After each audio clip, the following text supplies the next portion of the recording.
Super quick before we start the video, I just wanted to say thank you so much to Squeeky, Trash Goblin, Grug, Maejai, and The Law for subbing to my Patreon. You guys are awesome. I never expected people to ever sub to that. If you didn't see my Patreon video, it is the one before this one. You can check it out super quickly. There's a couple of cool things on there, and yeah, this is my first time ever doing something like this and mentioning people in a video, so I don't really know how I'm supposed to do it, so I'm just gonna put it right in the front. But yeah, thank you guys so much. You're seriously awesome. Like I can't freaking explain to you how fortunate I am to have people who actually enjoy my stuff. Okay, goodbye. Enjoy the video. Hey everyone, it's Kep here. Really quickly, if my voice sounds weird or anything like that, it's because I'm kind of losing it. I played a lot of Rock Band and Guitar Hero last night with my family, so I'm kind of losing my voice. But anyways, this is going to be hopefully a quick little video. I just wanted to show you guys about the Omamori tech. I'm absolutely not the person who made this. I learned it from a friend of a friend, and it's just kind of been in my arsenal ever since. Not a lot of people understand how it works, and a lot of people very much so misunderstand how Omamori works in of its whole. So I'm just going to explain everything in this video, and I'm going to show you exactly how you can use this you know, certain pattern of mods to make yourself very, very hard to kill. Really quickly, channel update. I do have some valid ID on the way, which is really good because I need to verify myself in the YouTube partner program in order to start getting ad revenue on my videos again, which is why I've slowed down the uploads. I don't mind uploading content for free. I don't mind at all. But there is kind of a point in which there's like some videos that I know might do well that I would really rather like help, you know, contribute to rent and stuff like that. So, you know, don't don't beat me up too hard if I haven't been uploading too much. But I do want to squeeze out a little video just so I can, you know, keep you guys entertained. And this is something that's really important. So. Omamori is this one over here. This is Koumei's Subsumed. So you have a random chance to get between, I think you can get between 10 and 30 if we look at the ability description over here really quickly. Okay, so you can get 1 times whatever your dice roll is. Which means that, yeah, whatever the minimum dice roll is, which is 6. So the lowest amount you can get is 6, and the highest amount you can get is 30, I think. I'm not sure. But essentially, if we look over here really quickly, it basically says Omamori charms cannot... Okay, here. So surround yourself with Omamori charms with... oh god, I really wish I could move my mouse around. Surround yourself with Omamori charms, each with a chance to have enemy attacks heal you instead of damage you. The number of charms is determined by Koumei's dice roll. A roll of triple sixes grants invulnerability for the duration of your Omamori charms. As you can see at the very top of the ability description, it says it's been altered, so it's between 10 and 20 Omamori charms. So we can't get triple sixes and we can't get lower than 10, which is kind of nice because, you know, that can occasionally happen on Koumei. But yeah, basically, each time you take an instance of damage, which I will spawn a butcher really quickly, just a single corrupted butcher. Right, this guy right here. He's gonna hit me once. So that did damage to me, right? I'm gonna wait for my shield gate to come back up, right? So now I'm not gonna die from this hit. He's gonna hit me again. So I lost the roll twice in a row. So it's basically a coin flip, right? So I lost it 3 times in a row, which is crazy.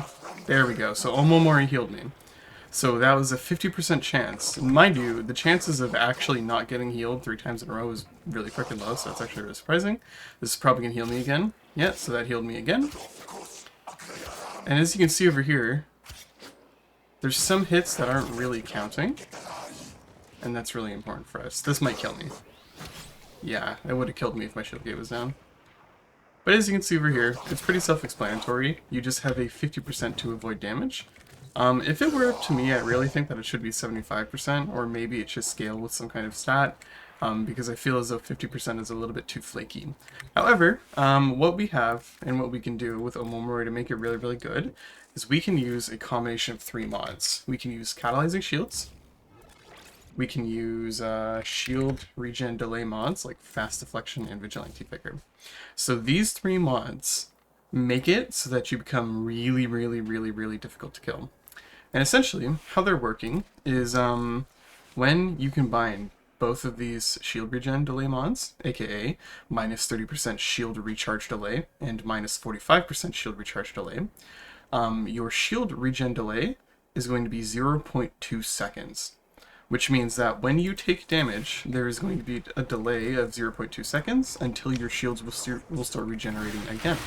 So if we take damage over here from this butcher, which he managed to get the hit in, like that, so you can see, our shields regenerate really fast, right? Super fast. And then Omamori will block it. Omamori blocks damage for 3 seconds. And then you can see over here, our shields are going to regen immediately. Omamori blocks that damage for 3 seconds. Omamori blocks it again. Now, it's a little bit funky sometimes when it comes to Omamori because I think if you block damage twice in a row, you're going to take the damage. However, when you don't take the damage and you do the shield regen delay, it does some freaky stuff. But basically, what's happening here is because our shields are so low, and we're using catalyzing shields, right? Really quickly, let's go back over here. So our shields are 74. Catalyzing shields forces our shield gate to 1.33 seconds. However, that's only with a full shield gate. What's really important to note about catalyzing shields, though, is that basically it scales our shield gate with our new maximum shields. So our maximum shields is 74. So if we got 32 shields, our shield gate would be half of 1.33 seconds, right? If we got 10 shields, our shield gate might be 0.5 seconds.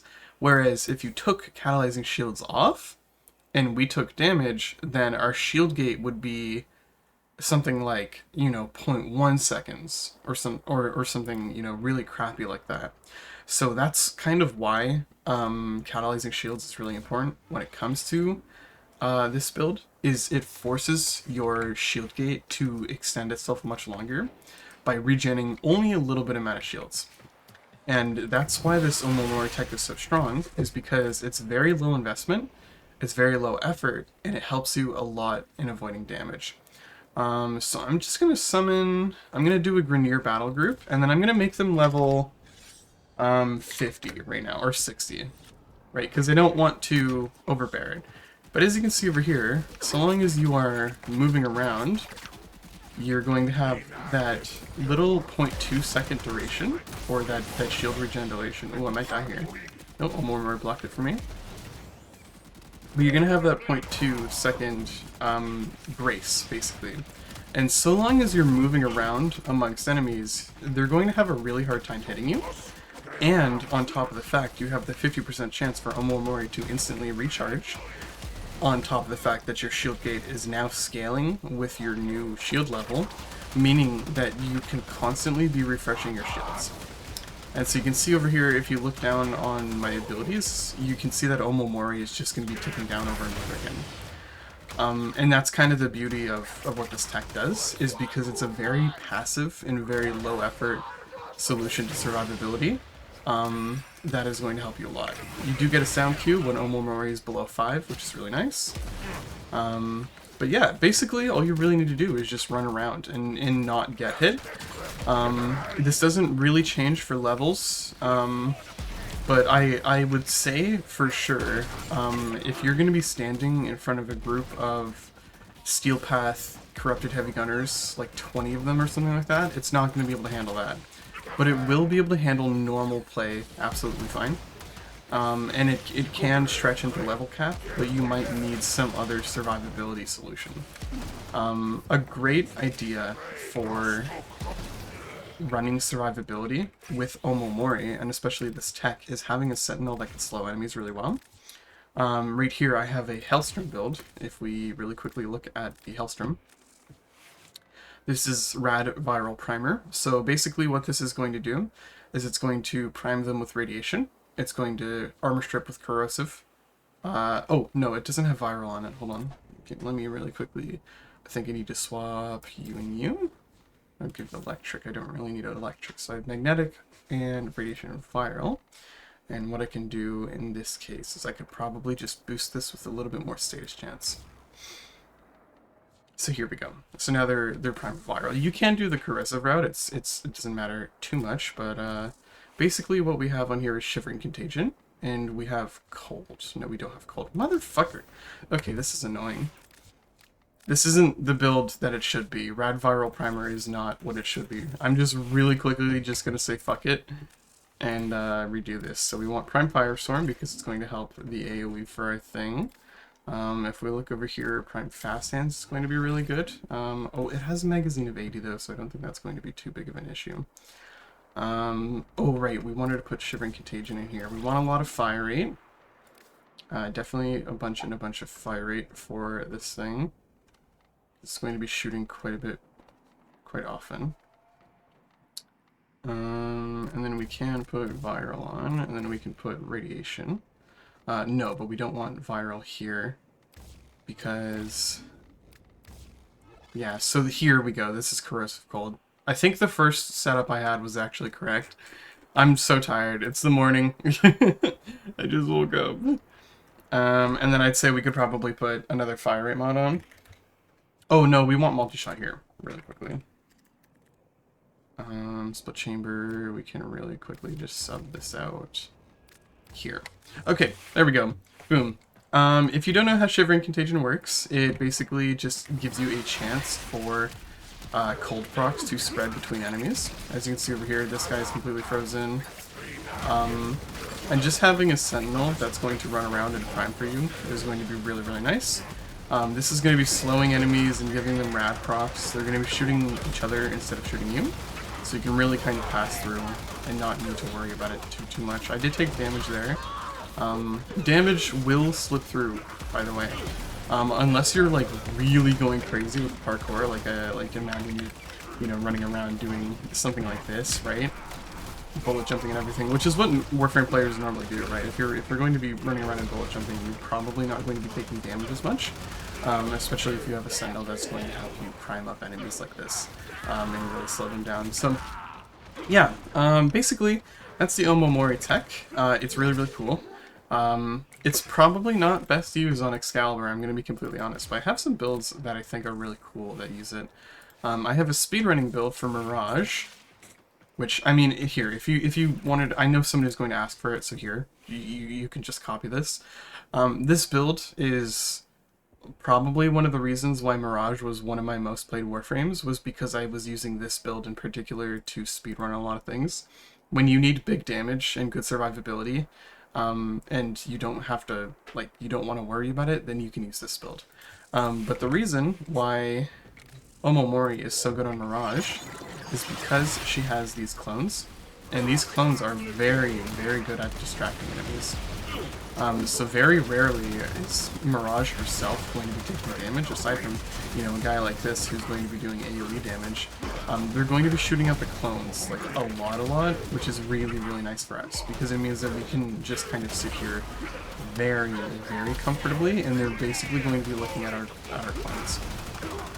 So definitely Omamori is really good on Mirage, which is very funny.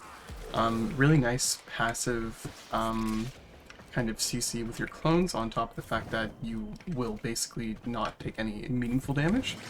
Your Solar Eclipse without any augmented or anything built up is 518, which once again, that's a 5 times damage multiplier, so you really don't need to push it higher than that. But yeah, this is a build for Mirage. Another really funny frame to put this on is Xaku. I have Xaku Prime over here with a bunch of shards. I don't actually use Xaku too much, which is kind of funny. But this is Xaku with Omamori. And basically, we have the 75% dodge chance from our 4th ability, as well as the 50% chance to avoid damage from Omamori. Which just makes you a really funny, slippery guy. It is very silly to run around and basically just avoid most, if not all, forms of damage. It is a very low chance that you do take damage, and even if you do take damage, they're probably going to miss the next shot, which is going to give you enough time to reset your shield gate. I'm quickly gonna take Death Cube off because Xaku is actually really good at this. But yeah, if you're having trouble surviving on Xaku, which I think they do need some kind of shield gate, realistically, this is going to be really, really useful for you. As you can see, if you look at the top right here, the Omamori timer, the internal cooldown, does pause. Hiccup, kind of. Oh god. The internal timer does pause when your shield gate is up. So you get rewarded very much so for just taking like a little chip of damage or something like that.